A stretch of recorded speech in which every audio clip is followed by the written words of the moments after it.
द्रवे शुनि दैन्य जार। श्री मुरारी गुप्त सखा प्रेमेर भंडार। प्रभुर हृदय द्रवे सुनि दैन्य यार।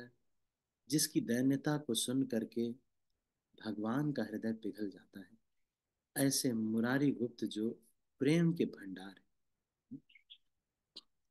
तो ये चैतन्य महाप्रभु के वृक्ष के 21वीं शाखा इनको माना जाता है। और इनका जो विनम्रता है उसने भगवान चैतन्य को प्रसन्न किया। चैतन्य महाप्रभु जब बचपन में इनके थाली में सुसु कर देते थे, बड़े विनम्र है। कौन है ये, कौन बताएगा? देखते हैं ना। मुरारी गुप्त कौन है? ऐसे अनम्यूट करके नहीं बोलना है, हैंड रेज करके बोलना है। कौन बताएगा कि मुरारी गुप्त कौन है? लिख करके मंत्रेश्वर गोविंद थ्रो। अच्छा, आप डीटी वर्शिप में होंगे तो ठीक है, पर सबको नहीं।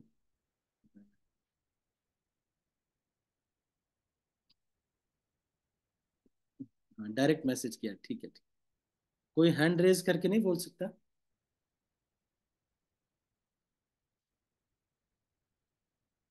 तो चलो ठीक है, हैंड रेज करके वैसे बोलना चाहिए।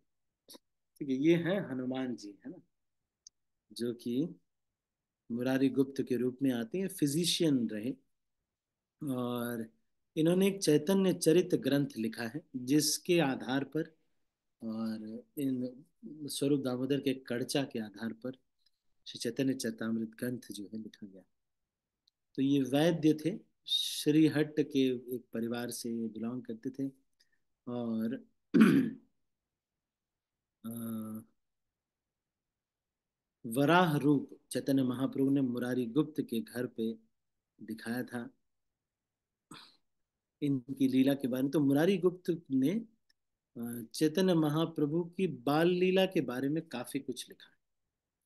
लेकिन चैतन्य महाप्रभु की जो अंत्य लीला के बारे में कम लिखा गया था, इसलिए आप चैतन्य चरितामृत में देखेंगे कि चैतन्य भागवत में भी बाल लीला के बारे में ज्यादा लिखा गया।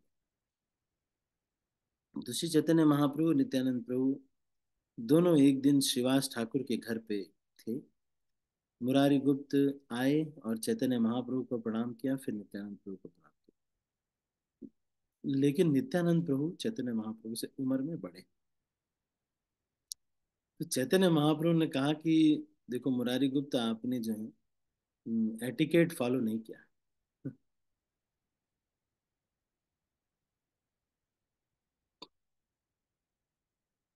तो इस तरह से नित्यानंद प्रभु के स्थिति को चैतन्य महाप्रभु ने बताया। अगले दिन जब मुरारी गुप्त आए तो नित्यानंद प्रभु का पहले प्रणाम किया, फिर चैतन्य महाप्रभु को। तो फिर चैतन्य महाप्रभु ने अपना चबाया हुआ एक कुछ प्रसाद इनको मुरारी गुप्त को दिया। एक बार शिवानंद सेन ने कुछ अर्पित किया चैतन्य महाप्रभु को, और उसमें घी खूब डाल करके बनाया था शिवानंद सेन ने। तो आपको बता दें कि शिवानंद सेन यात्रा के मैनेजर है। जितने भी यात्राएं वगैरह होती हैं उसके मैनेजमेंट का भार जो है किसके ऊपर है? शिवानंद सेन के। तो बहुत घी खा लिया चैतन्य महाप्रभु ने, तो फिर ठीक नहीं हो रहा था। तो चैतन्य महाप्रभु आए मुरारी गुप्त के पास कि थोड़ा दवाई दे दो। तो इन्होंने तो कहा कि भाई भगवान है आप, आपको कौन दवाई दे देगा? लेकिन उन्होंने कहा नहीं नहीं मुझे चाहिए। तो हर इन्होंने मुरारी गुप्त ने अपने पात्र में से थोड़ा जल इनको दिया, और वो पी करके चैतन्य महाप्रभु ठीक हो गए। जब चैतन्य महाप्रभु श्रीवास ठाकुर के घर चतुर्भुज रूप में एक बार रास्ते दर्शन दे रहे थे, तो मुरारी गुप्त गरुड़ के रूप में का रूप लेकर के उनके कैरियर बन के इस तरह का एक ड्रामा परफॉर्म कर रहे थे। और मुरारी गुप्त चाहते थे कि मैं चैतन्य महाप्रभु के जाने से पहले ही शरीर छोड़ दूं। तो चैतन्य भागवत के मध्य लीला में ये वर्णन है 20वें अध्याय में कि लेकिन महाप्रभु ने कहा कि नहीं, आपको ऐसा नहीं करना।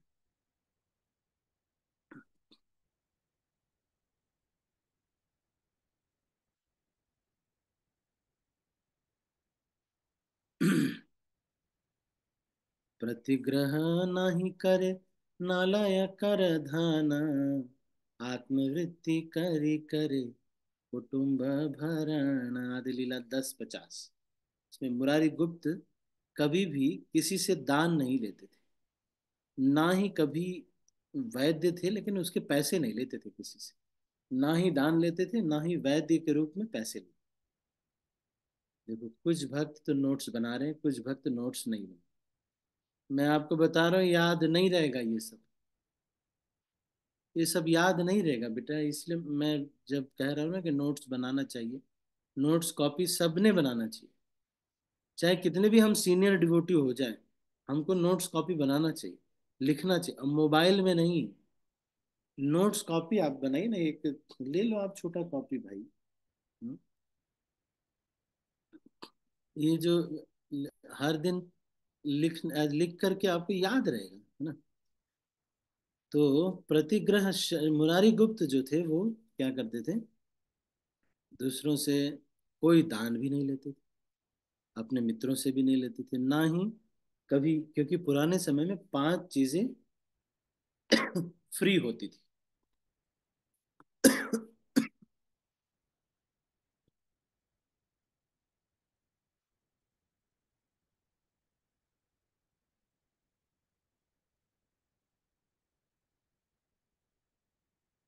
कौन कौन सी 5 चीजें फ्री हुई होती थी?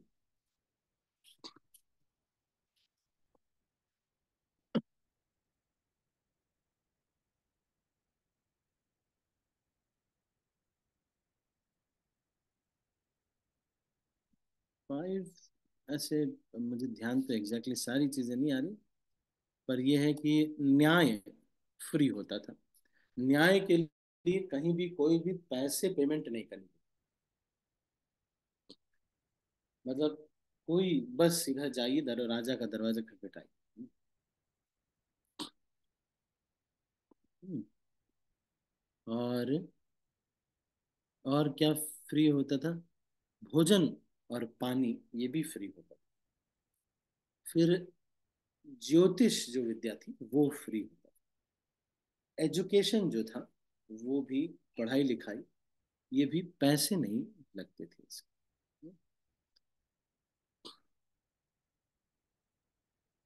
तो क्यों मुरारी गुप्त ऐसा करते थे कि वो दान भी नहीं लेते थे लेकिन किसी से पैसे भी नहीं लेते थे? क्यों? क्योंकि गृहस्थ आश्रम में थे। ऐसे तो हनुमान जी थे लेकिन गृहस्थ आश्रम में थे। तो गृहस्थ आश्रम में दान लेना अलाउड नहीं, देना अलाउड है। दान लेके निर्वाह करना ये गृहस्थ आश्रम में नहीं अलाउड है। तो वो इसलिए दान नहीं लेते थे, क्योंकि जिससे हम दान लेते हैं उसका कर्म फल लगता है। तो इसलिए केवल उसी व्यक्ति को दान लेने का अधिकारी है जो केवल और केवल कृष्ण पर उसका पर ही वो आश्रित है। कहने का मतलब ऐसा नहीं है कि वो एक बिजनेस भी कर रहा है, और उसकी बिल्डिंग्स हैं बहुत सारी, उससे किराया आता है। तो ऐसे व्यक्ति की तबीयत खराब होगी तो किराए में से दे देगा। तो वो कृष्ण पर आश्रित नहीं है, वो किराए पर आश्रित। हम्म, तो पूर्ण समर्पण का मतलब ऐसा है कि, तो दान लेने के लिए मतलब ये, ऐसे तो वो भी किराए वाले भी आश्रित हो सकते हैं कि भाई किराए के बाद में आप पे आश्रित, वो भी अच्छी बात है। पर पूरी रूप से जिनका निर्वाह कृष्ण ही करते हैं, वो लोग वास्तव में दान देने के अधिकारी हैं। तो एवरी हाउस होल्डर, जैसे पहले से जमाने में ब्राह्मण होते थे, वो कुछ काम नहीं करते, कोई काम नहीं, किसी से सैलरी भी नहीं लेते, कुछ भी नहीं, बस क्या करते थे, 5 घर में जाते थे, कहते थे भाई दे दीजिए, ठीक है, नहीं तो वो नहीं, ऐसे ही रह जाए। तो must not make his livelihood by begging for from anyone. तो ये चीज था। तो उसके बाद क्योंकि वो ये भी थे, वैद्य भी थे, लेकिन वैद्य वाली जो उनकी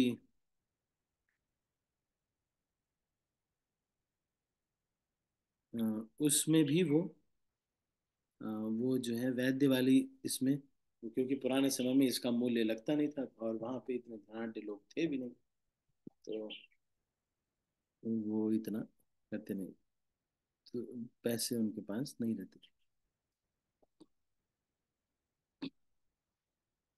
तो कृष्ण की प्रसन्नता के लिए वो करते थे। फिर अब कैसे जीवन चलता था ये यहाँ पे नहीं लिखा। शिक्षित शिक, चिकित्सा करे न जारे, हैया सदाया, देह रोग भव रोग दुई तरह क्षया। जो भी उनके पास आता था उसको दोनों ही, उसके रोग, भव रोग भी ले लेते थे और देह रोग भी ले लेते। तो this is an example for all the doctors.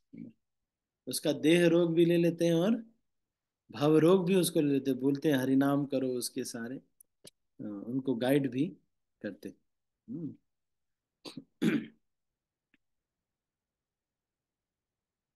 तो शिल प्रभुपाद इसमें तात्पर्य में बहुत कुछ लिख रहे हैं कि आजकल बड़े बड़े हॉस्पिटल खुलते हैं, उसमें बहुत सारे पैसे लिए जाते हैं। तो फिर जब भाई पैसे कमाना होगा तो देखो, एक डॉक्टर को मुझे लूज मोशन हो रहा था अभी कुछ दिन पहले। तो मेरे ब्रदर ने किसी डॉक्टर से कंसल्ट किया, उस समय मैं वहीं पे, और उन्होंने पता नहीं कितने 500 600 की दवा दे दी, और उसमें इतने सारे 30 40 टैबलेट, और एक दिन में मुझे लगभग 10 टैबलेट्स खानी थी। दवा बेचने के लिए सब कुछ कर, मैंने तो एक ही खाई, बस फिर उसके बाद नहीं खाया, अभी तक नहीं खाया। तो यहाँ मुरारी गुप्त के बारे में बता रहे हैं कि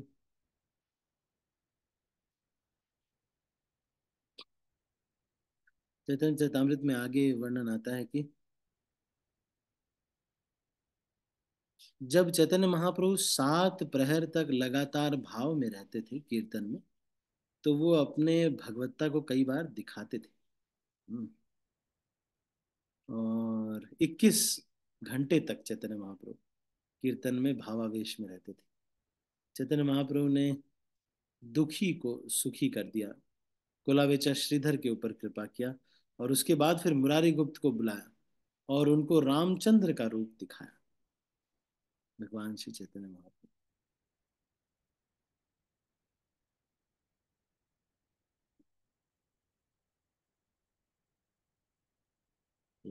मुकुंद के ऊपर भी उन्होंने कृपा किया, और भगवत गीता कहा कि अद्वैत प्रभु को कहा कि भगवत गीता आप सुनाइए। वराह आवेशे हैल मुरारी भवाने, तार स्कंदे छाड़ी प्रभु नाचिलांगने। और मुरारी गुप्त के कंधे पे चढ़ के चैतन्य महाप्रभु नाचते भी थे उनके आंगन में। तो ये शुकर शुकर शुकर रूप लेकर के चैतन्य महाप्रभु बोले, और उसके बाद शुकर रूप ले लिया इनके ही घर पे, ये वाली लीला। लेकिन दास से भाव में ये स्थापित थे, है ना। मुरारी गुप्त, एक बार चैतन्य महाप्रभु ने कहा कि तुम ऐसा करो, कृष्ण नाम लिया। इन्होंने बहुत प्रयास किया लेकिन कृष्ण नाम नहीं ले पाए।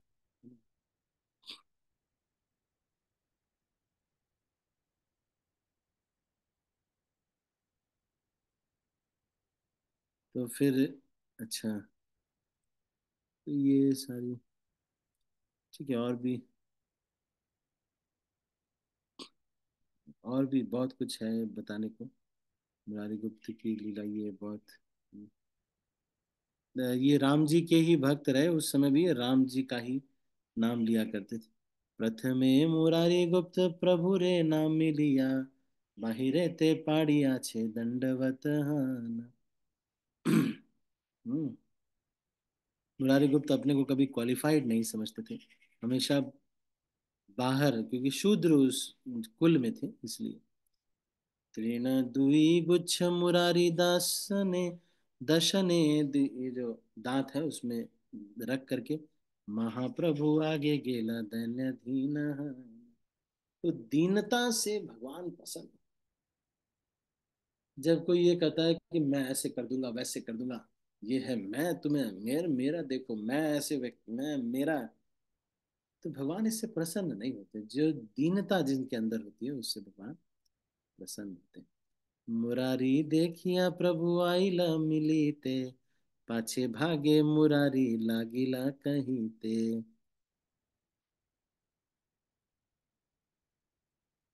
मोरे न चुनिया प्रभु मुई पामर, तुम्हार स्पर्श योग्य नहीं पाप कलेवर।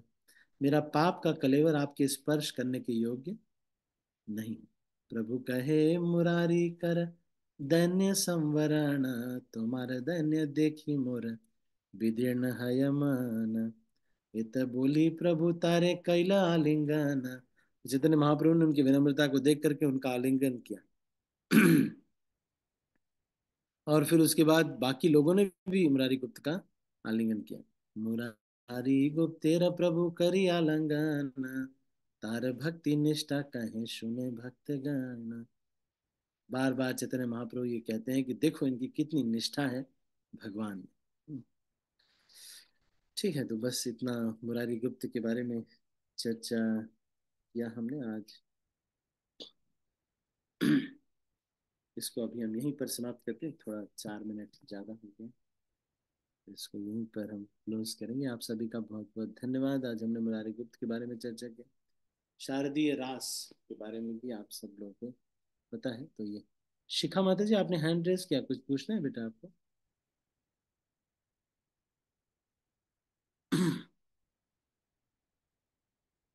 शिखा माता जी अरे कुछ? नहीं प्रभु जी, वो तो माला के लिए मैंने इसलिए हैंड रेज।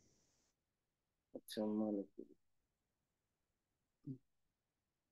ठीक है, और किसी का कोई प्रश्न, किसी का कोई प्रश्न या फिर कोई कुछ कहना चाहता है?